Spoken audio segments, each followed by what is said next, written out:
ہم کو یہ سمجھنا پڑے گا کہ ہماری ذمہ داری صرف اپنے بچے کی پرورش کر کے ختم نہیں ہو جاتی. ہماری ذمہ داری اس کی تربیت بھی ہے. ہماری ذمہ داری اس کی جسمانی دیکھ بھال کے ساتھ ساتھ اس کی روحانی ارتقاء بھی ہماری ذمہ داری ہے. ایک خوبی، ایک کمال جو ہم چاہتے ہیں کہ ہمارے بچے کے اندر پیدا ہو، بچپن میں پوری پلاننگ کے ساتھ اس کو انسٹال کرنا پڑے گا بچے کی تربیت میں. بھئی ہم چاہتے ہیں نا کہ ہمارا بچہ موحد بنے. سب سے بڑی نعمت جو ہم اپنے بچے کو دے سکتے ہیں وہ کیا ہے؟ توحید. ہمارے پاس بھی سب سے بڑی چیز کیا ہے؟ توحید. یہ توحید اپنے آپ بچے کے اندر نہیں آئے گی، اس کا شعور بچے کے دماغ میں ڈالنا پڑے گا ہم کو. اس کی فکر نہیں کر رہے ہیں، کھانے کی، پانی کی، رہائش کی، علاج کی فکر ہے. ہماری ساری توجہ بچے کی دنیا کو لے کر کے ہے، بچے کی آخرت کے لیے ہم فکر مند نہیں. ہماری ساری فکر یہ ہے کہ میرے مرنے کے بعد میرے بچوں کا کیا ہوگا. بہت اچھی بات ہے بھائی، میں نہیں کہہ رہا فکر غلط ہے، یہ تو فطرت کا حصہ ہے. میرے مرنے کے بعد میرے بچوں کا کیا ہوگا اس کی فکر تو ہے، اور یہ فکر صحیح بھی ہے.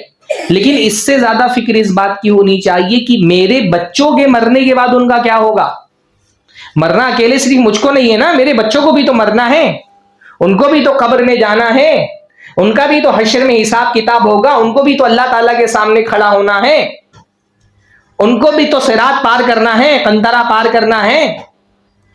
میرا بچہ دنیا میں اپنے پیروں پہ کھڑا ہو جائے اس کی بہت فکر ہے مجھ کو، پر میرا بچہ مرنے کے بعد وہ پل صراط جس کو ہم کہتے ہیں نا وہ پار کر سکے گا کہ نہیں پار کر سکے گا اس کی فکر ہے ہم کو. جب وہ اللہ کے سامنے کھڑا ہوگا تو جنت میں جائے گا یا جہنم کا فیصلہ ہوگا اس کے لیے، اس کی فکر ہے ہم کو، اس کی فکر نہیں ہے. ہم بچے کی دنیا بنانے کی فکر میں ہیں، بچے کی آخرت بنانے کی فکر نہیں ہے. ہم کو بچے کے کریئر کی بہت فکر ہے، بچے کے کیریکٹر کی فکر نہیں ہے. کہ غلط کہہ رہا ہوں؟ ہاں، ساری توجہ ہماری اس کے کریئر کو بنانے پر ہے. پر بندہ قیامت کے دن اپنی کریئر کی وجہ سے نہیں، اپنے کیریکٹر کی وجہ سے کامیاب یا ناکام ہوگا. وہ کیریکٹر جو اس کو کامیاب کر سکے آخرت کی زندگی میں، وہ کیریکٹر بنانے کی طرف توجہ ہماری نہیں ہے. اس کو آپ ڈاکٹر بنا لیں، انجینئر بنا لیں. کوئی آدمی اس لیے تھوڑی جنت میں آئے گا کیونکہ وہ ڈاکٹر تھا، کوئی انجینئر تھا یا بڑا بزنس مین تھا. انسان جنت میں اپنے اعمال اور اپنے کردار کی وجہ سے جائے گا، اپنے دین کی وجہ سے جائے گا.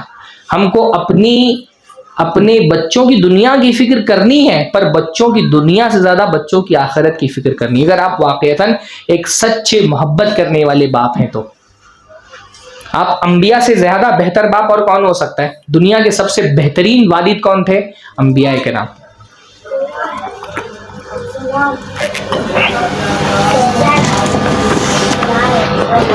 انبیاء کرام کو آپ دیکھیں بحیثیت والد، جب آپ ان کی شخصیتوں کا مطالعہ کرتے ہیں نا تو آپ یہ دیکھتے ہیں کہ ان کو سب سے زیادہ اپنے بچوں کی آخرت کی فکر تھی، ان کے دین کی فکر تھی. حضرت ابراہیم علیہ السلام امام الموحدین ہیں، توحید والوں کے امام ہیں. اللہ تعالیٰ نے جن کو اولاد عطا فرمائی کیا دعا کر رہے ہیں اللہ سے؟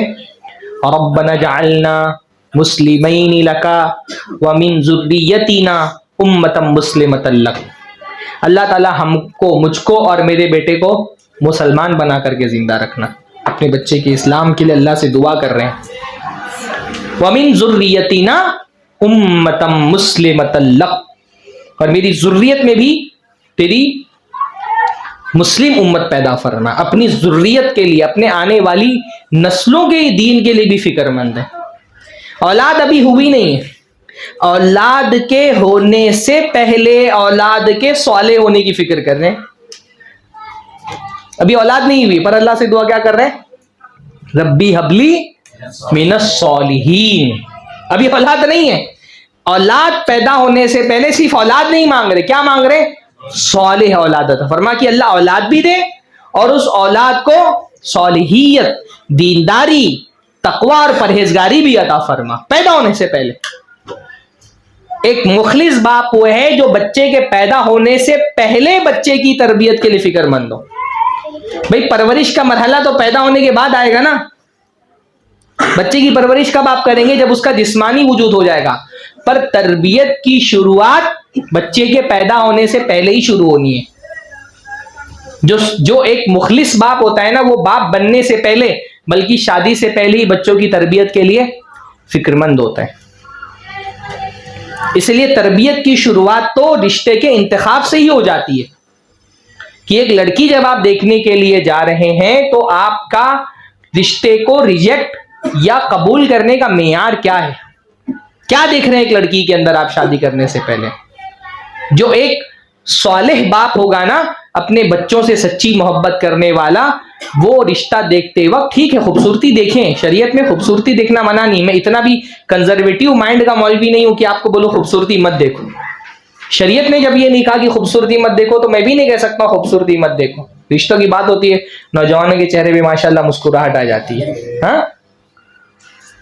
خوبصورتی دیکھیں پر خوبصورتی کو پرائرٹی نہ دیں. ایک لڑکی جس کو آپ دیکھنے جا رہے ہیں شادی کے لیے، پہلے یہ دیکھیں کہ اگر اس کو میں نے اپنی بیوی بنایا تو یہ میرے بچوں کی کیسی ماں ثابت ہوگی، ہے نا. پہلی چیز یہ دیکھنا ہے آپ کو کہ یہ صرف آپ شادی شدہ زندگی میں ایک عورت کا بیوی کا کردار بہت کم ہو جاتا ہے. بڑا کردار اس کی زندگی میں ماں کا رہتا ہے. زیادہ وقت اس کو اپنے بچوں کو دینا ہوتا ہے. ایک لڑکی میں پہلی خاصیت یہ دیکھے کہ یہ ایک اچھی ماں بن سکتی ہے کہ نہیں میرے بچوں کی. یہیں سے تربیت کا آغاز ہوتا ہے. ایک اچھا باپ شادی سے پہلے ہی بچے کی تربیت کے لیے فکر مند ہوتا ہے. ہاں، کوئی ہے رشتہ تو مجھ سے مشورہ کر لیں، میں بتاتا ہوں. بھائی سب سے پہلے تو صالح خاندان کا انتخاب کریں نا. خاندانوں سے جس خاندان میں دینداری ہے، جن کی گھروں کی عورتیں پردہ کرتی ہیں، ہے نا، اور جن کے گھر کے مرد مسجد میں آ رہے ہیں نماز پڑھنے کے لیے، زیادہ امکان ہے کہ ان کے گھر کی لڑکی صالح نکلے گی.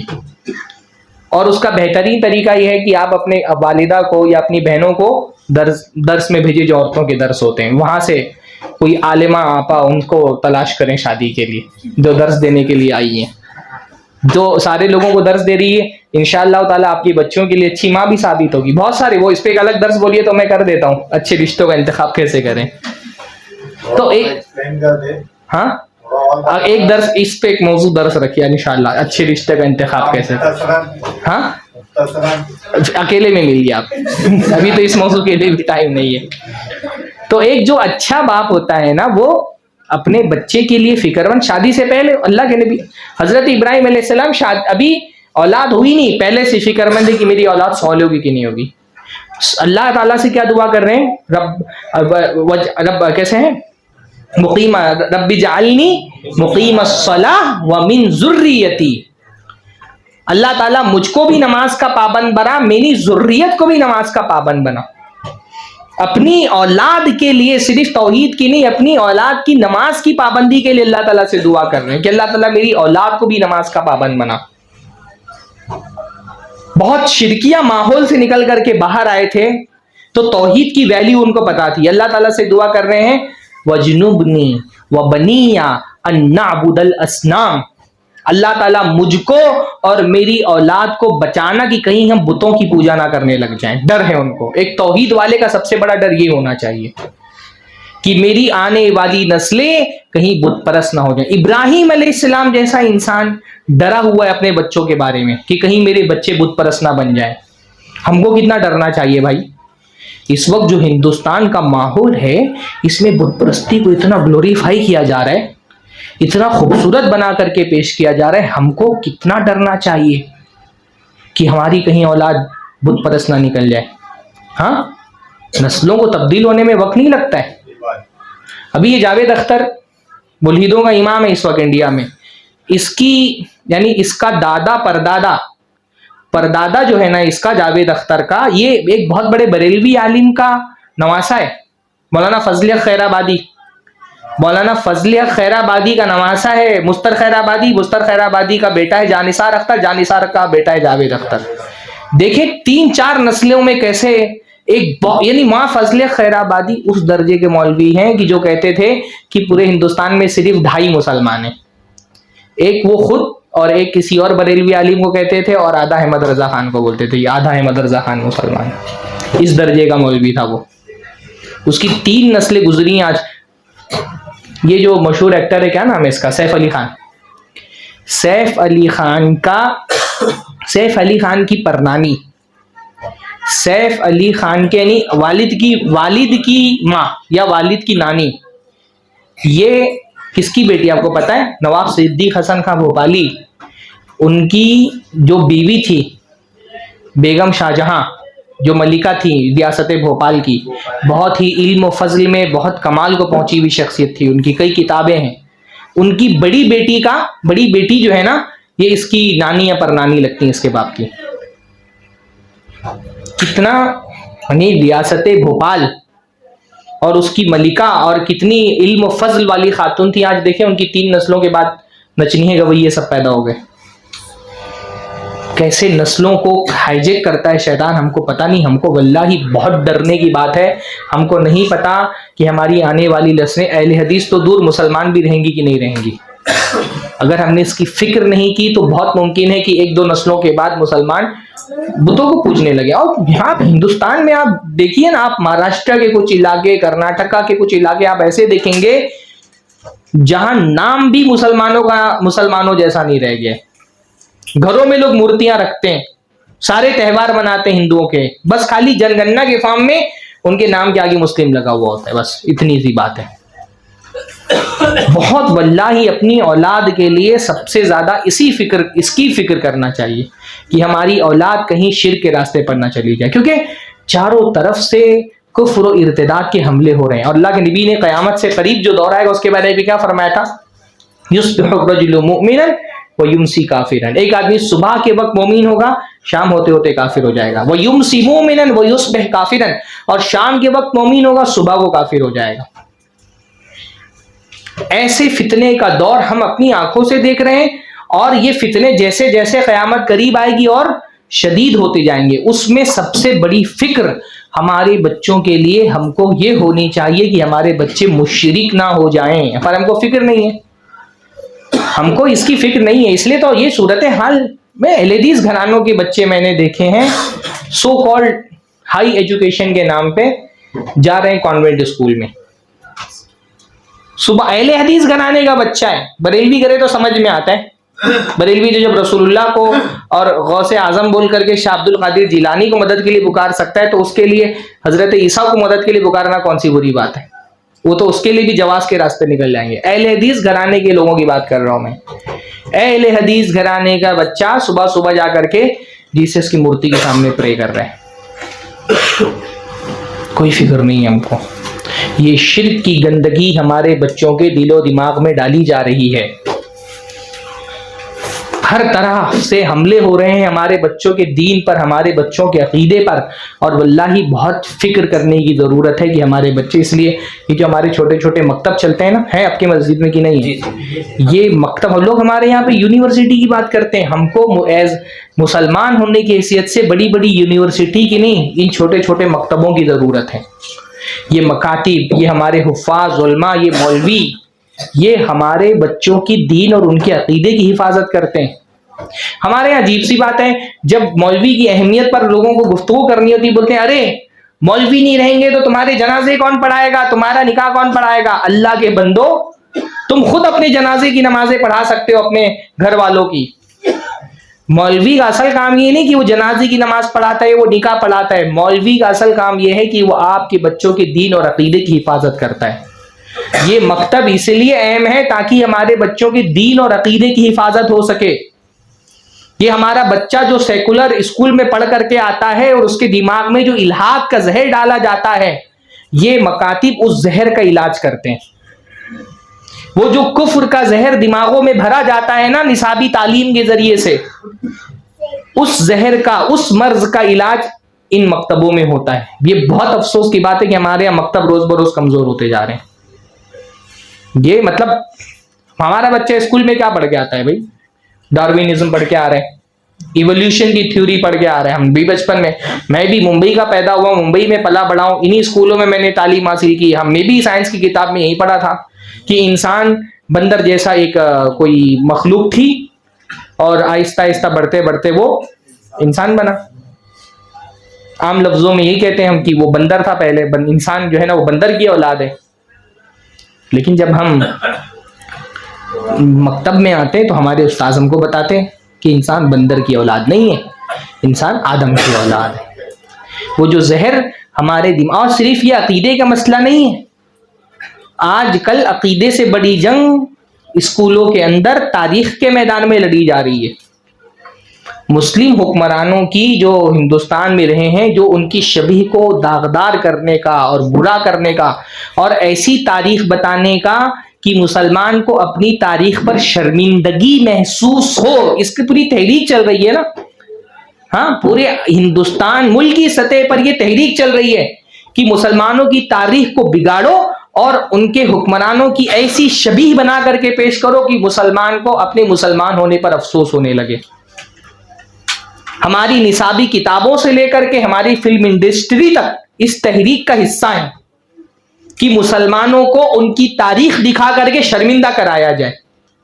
اس لیے میں بار بار اپنے جو مکتب مدارس کے ذمہ داران ہیں نا، ان سے یہ درخواست کرتا ہوں کہ ہمارے مکتب میں جیسے ہم بچوں کو قرآن پڑھاتے ہیں، عقیدہ پڑھاتے ہیں، سیرت پڑھاتے ہیں، ویسے ہی بچوں کو مسلمانوں کی تاریخ پڑھائی جائے۔ ہم حکومت پر تو دباؤ نہیں ڈال سکتے، وہ ہمارے کنٹرول میں نہیں ہے، پر ہمارے مکاتب، ہمارے مدارس ہمارے کنٹرول میں ہیں۔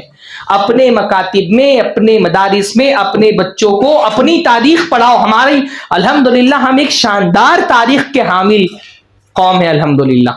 ٹھیک ہے، ہم یہ نہیں کہتے کہ ہمارے ماضی میں گزرے ہوئے حکمراں کوئی فرشتے تھے، ان سے غلطی نہیں ہوئی، پر جو دانستہ ان کی شبیہ کو بگاڑنے کی اور جس طرح کی ان کو دکھانے کی کوشش ہو رہی ہے وہ اتنے برے نہیں تھے۔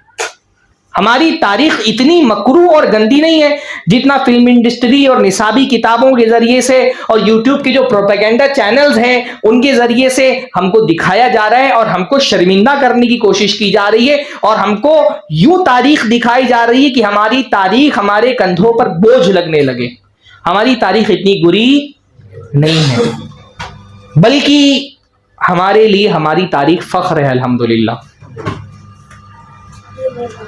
میں نہیں کہہ رہا کہ جو ماضی کے سارے مسلم حکمراں جو ہیں وہ فرشتے تھے، ان سے کوئی غلطی سرزد نہیں ہوئی،